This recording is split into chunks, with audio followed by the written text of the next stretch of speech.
Notre invité est Luc Abaki. Il est journaliste. Avec lui, nous allons parler du Bénin et de la révalorisation des salaires à venir. On a mis en place un comité pour fixer le taux. Luc Abaki, bonjour, vous allez bien? Oui, Michel, je vais très bien. J'espère que vous aussi. Hein. Je vais bien également. Merci beaucoup. Mes meilleurs vœux à vous. Merci beaucoup. On profite aussi pour présenter les meilleurs vœux à tous ceux qui nous suivent à chaque fois ici. Voilà. Allez, pour le gouvernement, il s'agit d'un chantier majeur qui va de pair avec les efforts parce que les citoyens sont de plus en plus disposés à faire des efforts. Le gouvernement dit « je les accompagne et je vais revaloriser les salaires ». Ce sont les propos du porte-parole du gouvernement béninois.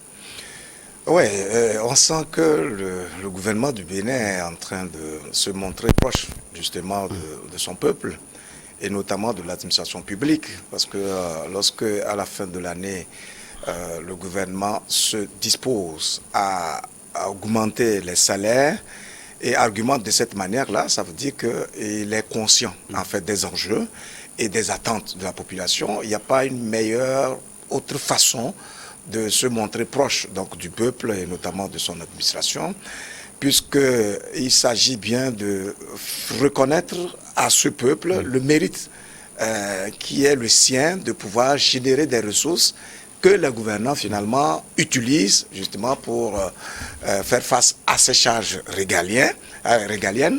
Donc, le fait pour les gouvernants de dire, bon écoutez, sur la base de ce que nous avons pu générer en cours d'année et en fonction des besoins, des défis qui se présentent à notre pays, nous pensons avoir les moyens de pouvoir augmenter les salaires parce que nous savons que c'est avec cela qu'on fait circuler aussi bien l'économie que la vie même de la société. Je crois que c'est de bon augure et ça c'est tout ce qu'on peut attendre effectivement d'une gouvernance d'État. Est-ce que c'est une manière aussi de dire que voilà, cette dynamique imprimée par le président Patrick Athanas Talon est en train de porter ses fruits? Évidemment, c'est vrai qu'on peut avoir des reproches à faire au président Talon, hein, notamment sur les chantiers politiques, et puis bon, les arrestations des leaders politiques, etc. Mais je pense, honnêtement parlant, que sur le plan des chantiers du développement, de la relance de l'économie, c'est une gouvernance qui est en train de faire ses preuves. La preuve, c'est que le Bénin est repéré aujourd'hui comme disposant de l'économie la plus dynamique de la sous-région. C'est vrai qu'il a dû contracter des prêts, mais il a même réussi à anticiper les paiements de certains prêts au même moment qu'il construit un certain nombre d'infrastructures pour moderniser l'État lui-même. Et puis donc, à partir de l'instant où, au-delà de tous ces investissements qui sont quand même considérables en termes de milliards, il consent également de participer à renforcer la cagnotte, ou en tout cas les ressources des agents de l'administration publique et parapublique. Cela veut dire qu'il y a du plus-value. Et donc cette dynamique impulsée est en train de donner effectivement des fruits. Et je crois que le peuple béninois aujourd'hui comprend qu'il y a cette possibilité de rêver, c'est-à-dire qu'on peut partir d'un niveau très bas et aller à un niveau très élevé sur la base du travail, sur la base de la discipline, sur la base d'une organisation sociale où chacun sait ce qu'il doit faire. C'est cet écosystème que nous recherchons un peu partout et c'est ça qui détermine en fait la construction progressive des grandes nations. S'il n'y a pas un environnement sain, s'il n'y a pas une vision claire dans laquelle on moule l'ensemble des citoyens, il est extrêmement difficile pour les gouvernants de pouvoir se dire qu'ils sont en train de diriger, de conduire le peuple vers une destination donnée.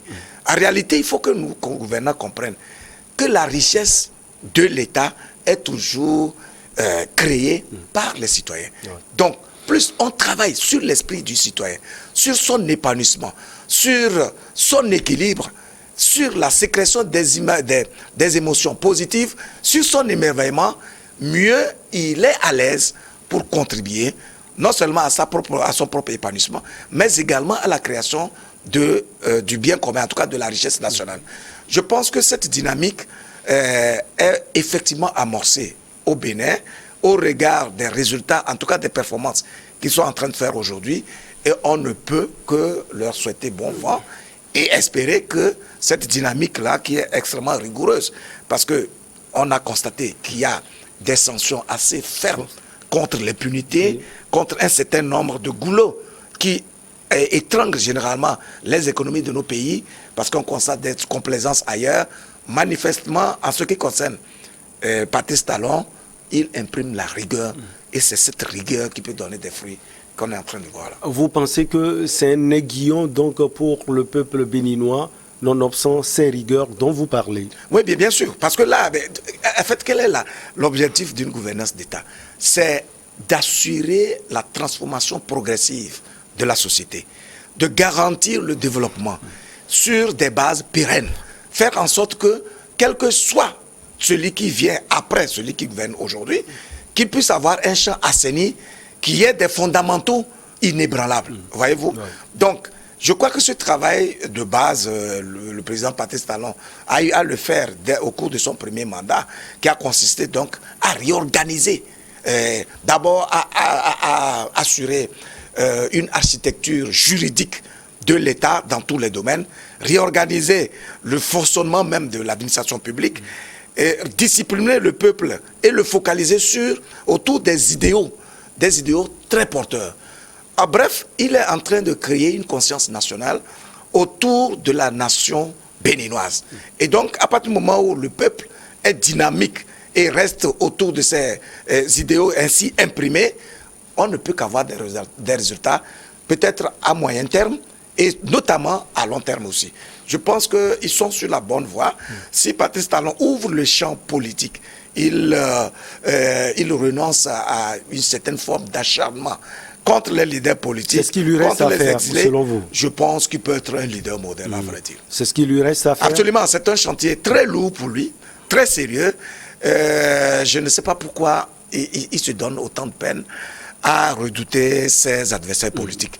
Parce que normalement, dès lors qu'il est en train de faire preuve de vision, de pragmatisme, de rigueur dans la gouvernance d'État, on comprend effectivement, lui-même l'avait dit au départ, que le Bénin était un pays de merde. Oui, c'est vrai, de pagaille. Pourquoi? Parce qu'il y a l'indiscipline. Chacun fait ce qu'il veut. Il y a un peu de désordre. Donc, il faut réorganiser la société.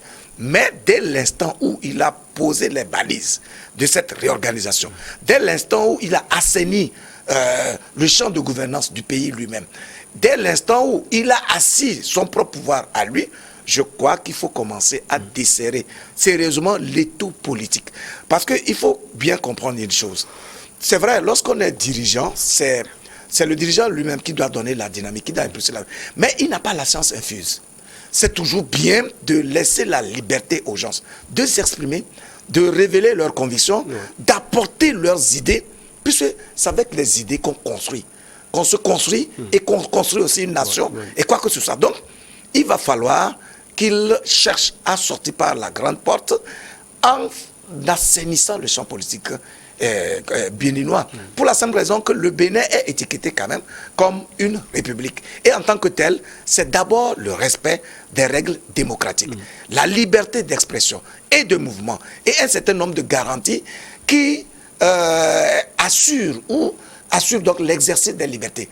C'est fondamental de ce point de vue-là. Je crois que son tendon d'Achille actuel, c'est justement cette traque contre les opposants et qui malheureusement participe à écorner son image. Il me semble que s'il libère ce champ-là et qu'il vit en confiance, le Bénin va faire des bons magistraux pour la simple raison que il a mis les fondamentaux, comme je l'ai dit, et donc sur le plan international, le pays va gagner en confiance et les investisseurs n'hésiteront pas à aller vers le Bénin parce qu'il aspire à avoir une justice saine, un environnement où on peut avoir une floraison des activités économiques avec les garanties que s'il y a quelque chose qui ne va pas, la justice saura trancher de façon équitable. C'est très important pour lui en tout cas. On parle de ce comité qui sera créé avec des propositions chiffrées.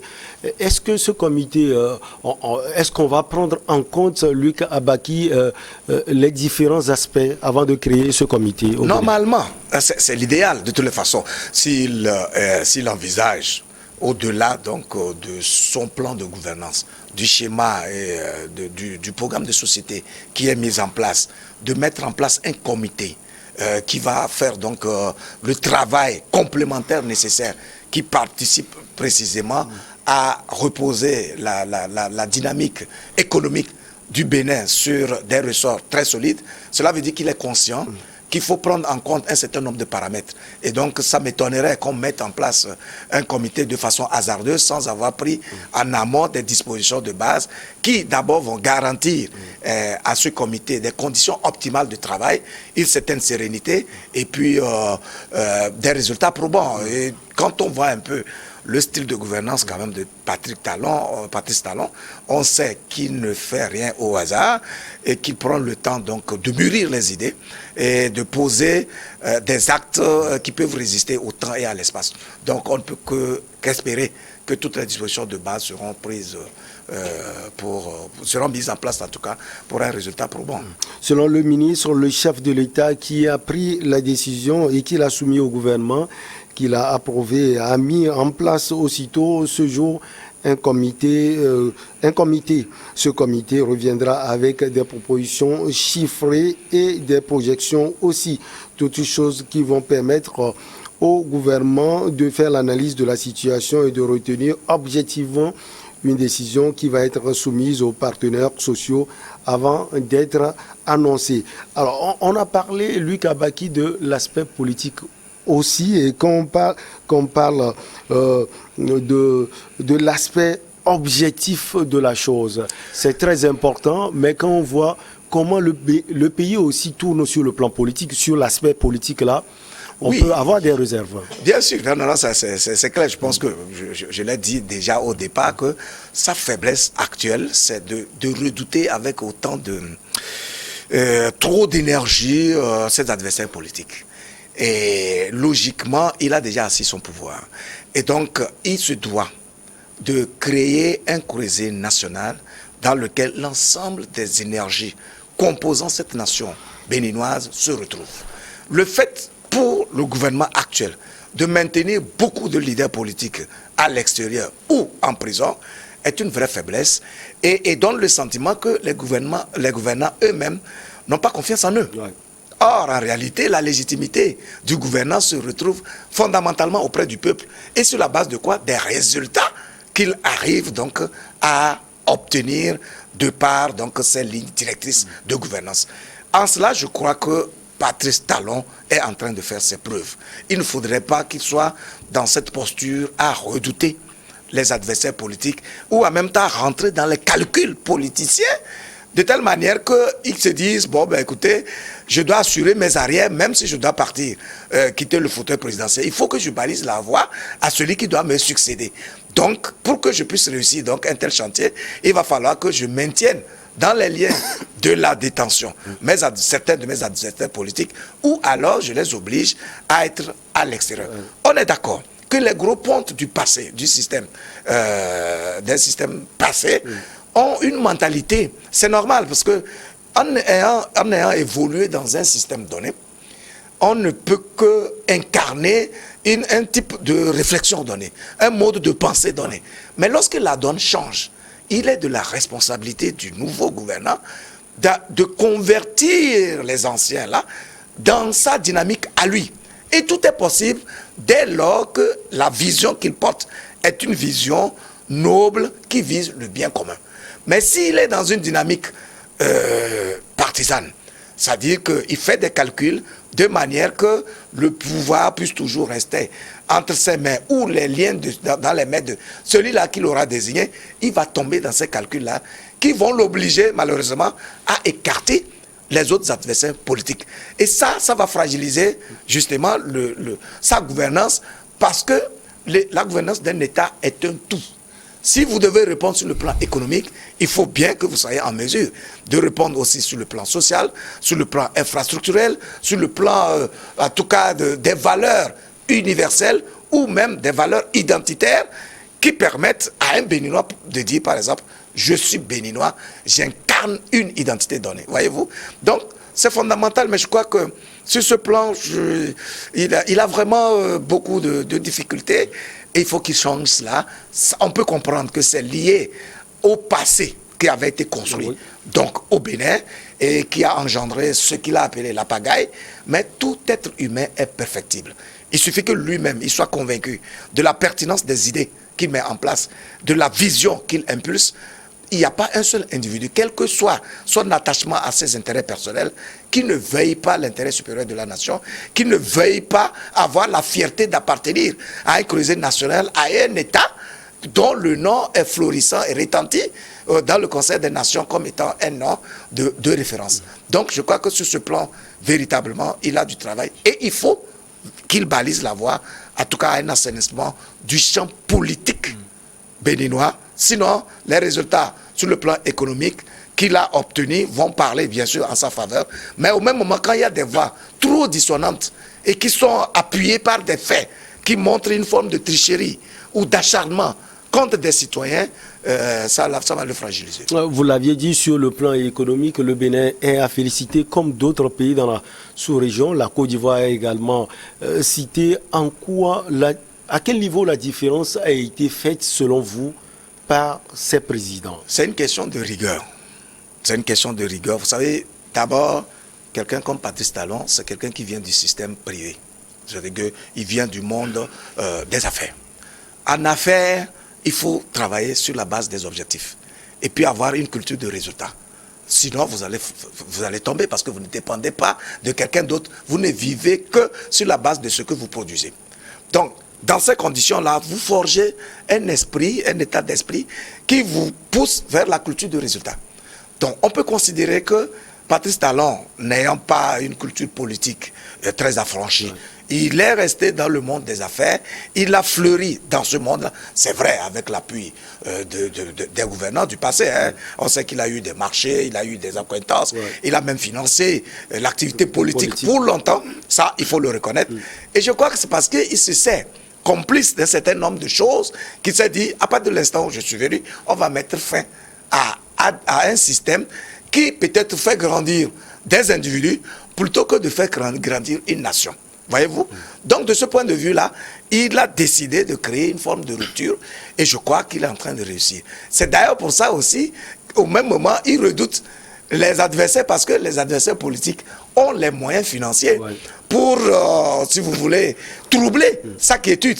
Ça se comprend parce que l'argent, c'est le nerf de la guerre. Vous voulez parler, par exemple, de Sébastien Ajavon qui l'a aidé à venir bien au sûr. pouvoir. Donc, si la personne, Sébastien Ajavon considère qu'on est en train de le tricher, que sa marge en tant que personnalité, individu, est en train d'être réduite, sans comprendre que ça, c'est pour pouvoir mettre le reste au bénéfice de l'État lui-même. Bien sûr qu'il peut mélanger les choses, il peut troubler la quiétude de la gouvernance de choses. Mais tout est question de leadership, mais de capacité aussi de persuasion. Voyez-vous, lorsque vous êtes président de la République, vous n'êtes pas un être suprême. Ce que vous devez faire pour marquer la différence, c'est votre capacité à persuader vos adversaires, ou en tout cas tous les citoyens dans leur ensemble.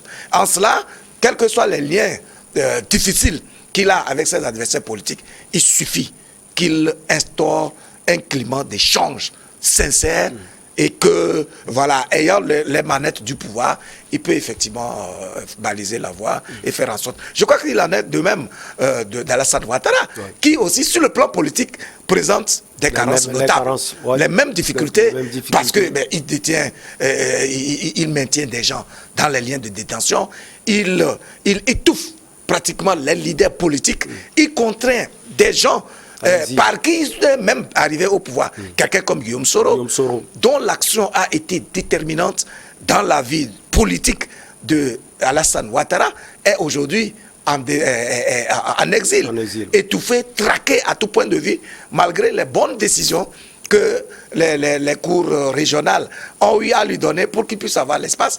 On le redoute. C'est vrai. Quand vous regardez très bien la psychologie de ces gens-là, c'est parce qu'on connaît les forces de frappe de ses adversaires et donc on préfère les écarter pour pouvoir dérouler une vision. C'est peut-être une bonne chose, mais c'est en même temps mauvais parce que vous avouez une certaine forme de faiblesse à l'égard de ces leaders politiques-là. Donc pour être un leader complet, il faut rentrer dans la dynamique de la persuasion, chercher les nutriments intellectuels nécessaires qui alimentent l'esprit même de vos adversaires les plus redoutables.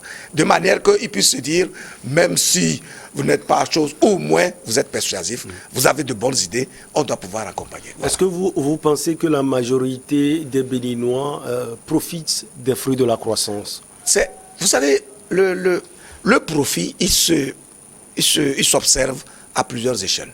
Lorsque vous êtes un fonctionnaire de l'administration publique au Bénin et le président de la République vous annonce l'augmentation de votre salaire, c'est clair qu'il y a une plus-value directe qui prouve que voilà, donc vous êtes en train de profiter. Mais au-delà de ça, j'ai parlé tout à l'heure de la création d'un écosystème dans lequel l'ensemble des Béninois se retrouvent. Lorsque, par exemple, vous créez un climat qui permet le fleurissement des affaires, ça veut dire que quand vous êtes un opérateur économique, on ne vous donne pas de l'argent direct, mais vous savez que l'environnement est tel que lorsque vous voulez vendre vos produits, ça prend pour la simple raison que le pouvoir d'achat a augmenté. Voyez-vous ? Ça, c'est un profit direct aussi. Tout comme lorsque vous travaillez au port ou ailleurs, si les véhicules viennent, vous arrivez à sortir comme il se doit. Il n'y a pas la précarité dans le pays parce que des dispositions ont été prises en haut pour, par exemple, financer certains projets de création de la richesse, des produits vivriers, des produits de manufacture et tout et tout. C'est cela la floraison de l'économie.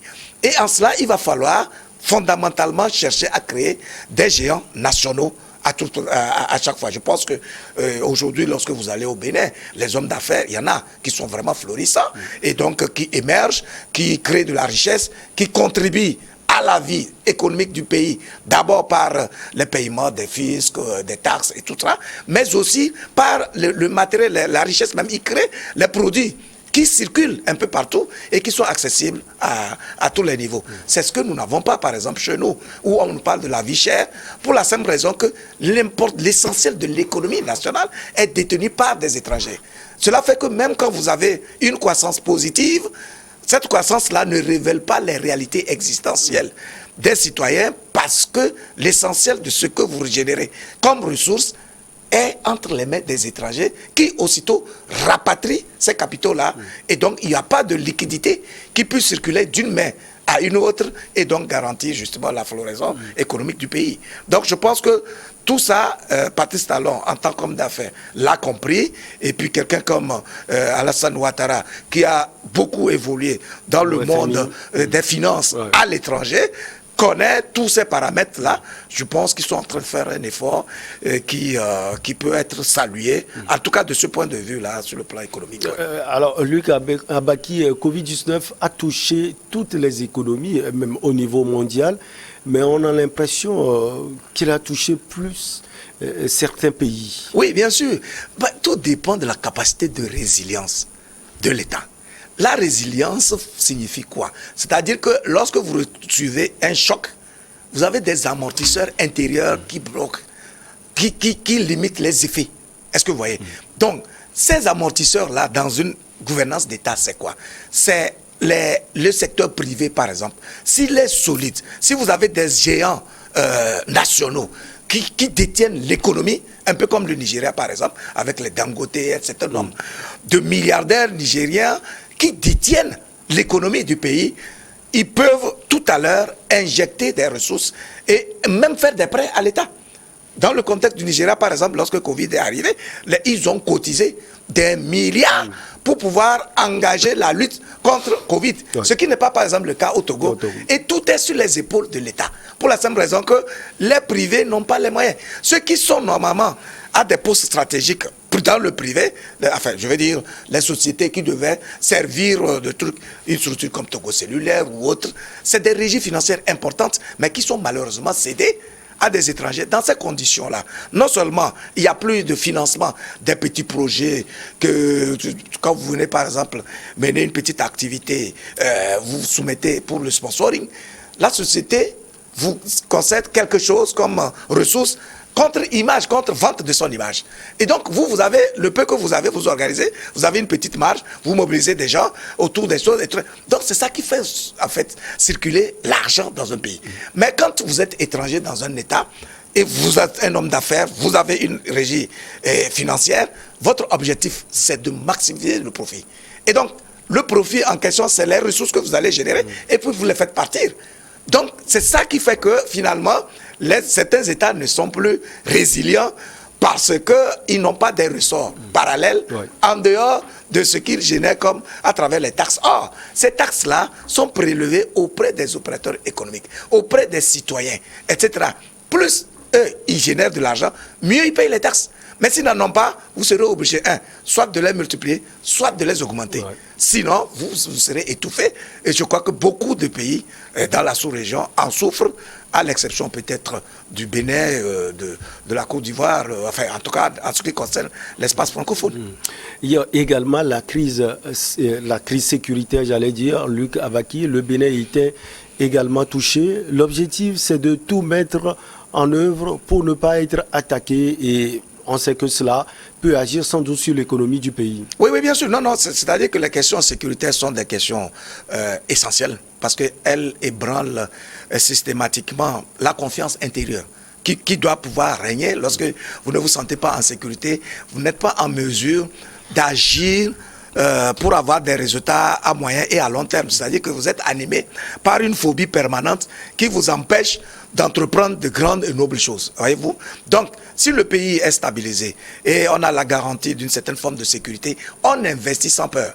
Voyez-vous? Donc, si aujourd'hui, on constate à avoir des incursions au Bénin, et puis bon, il semble qu'on en a eu ici au Togo, c'est une difficulté, c'est sûr. Mais je crois que on ne va pas en faire aussi un problème particulier, d'autant plus que nous ne sommes pas dans le contexte du Mali, ni du Burkina Faso, ou encore moins de du Centrafrique. Donc, si c'est juste des petites incursions, il ne faut pas non plus apeurer le peuple et lui faire comprendre que tout doit être fait, toutes les consciences doivent être mobilisées autour de cette question de terrorisme. En réalité, on ne peut vous convoiter que si vous êtes convoitable. C'est-à-dire, vous avez à l'intérieur des richesses qu'on peut convoiter. Vous avez créé un écosystème qui permet une flamboyance, qui peut susciter de la jalousie, etc. Et là, on peut dire que vous êtes menacé. Mais si vous êtes dans la précarité, vous-même, vous cherchez, vos citoyens sont dans la précarité ambiante, il n'y a pas de raison que vous en rajoutiez avec ces questions de terrorisme. Je crois que c'est un coup isolé au Bénin, et je ne sais pas combien de fois le gouvernement béninois en a parlé. Et là encore, il y a eu des morts d'hommes. On a fait un communiqué, on a dit, bon, mais les forces de l'ordre et de sécurité, de défense, de sécurité, sont là pour ça. Ils sont formés pour ça. On les équipe, c'est leur travail. Ils assurent l'intégrité du territoire national. Ça, je pense que ça peut s'arrêter là. Il ne sert plus à rien d'en parler trop pour créer une phobie permanente au sein de la société. Et bon, donc, faire en sorte que la population elle-même ne se sent pas en sécurité, alors qu'il n'y a rien en réalité. Luc Avaki, merci beaucoup. Le merci, c'est à vous, c'est un plaisir. Oui. Avec vous, on a parlé du Bénin et de la révalorisation des salaires. On a également parlé de la mise en place d'un comité pour fixer le taux. Merci beaucoup à vous. On marque la pause pour le journal et on revient avec nos invités pour Regard Croisé.